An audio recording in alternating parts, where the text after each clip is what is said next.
Hi, I'm Jeff with Westcott Designs, and here I'm going to talk about the Fox TRD Pro lift, or the Fox TRD Pro front struts on the 2020 Tacoma and the 21 Tacoma TRD Pro, and also the 4Runner TRD Pro for 2021.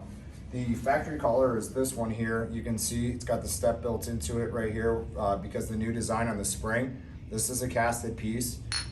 This is our collar right here. This has got a step in it as well. We've also put lift in this to create preload on the spring. We billet machine this piece here. It's started out as a solid piece. We machined it down to what our tolerances are and everything that we want to create lift in the vehicle the way we want it. I do get a lot of people that ask, hey, on this collar, how far do I need to push it down? How do I know it's seated? Well, here's an easy way to tell.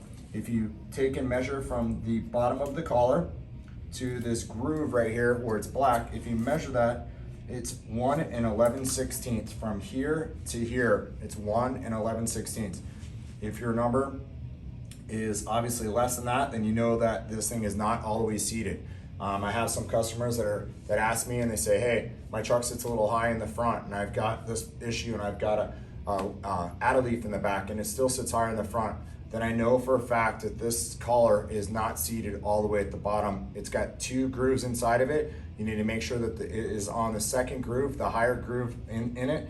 There's a thousandths of tolerance in here, so it's a super tight fit. Either we suggest you do it in a press or you take a rubber mallet, but then the end result is it's 1 11/16 from the bottom of here to here. Then you know that it's completely seated where it's supposed to be, and your truck should sit just the way we designed it. So again, thanks for watching our video.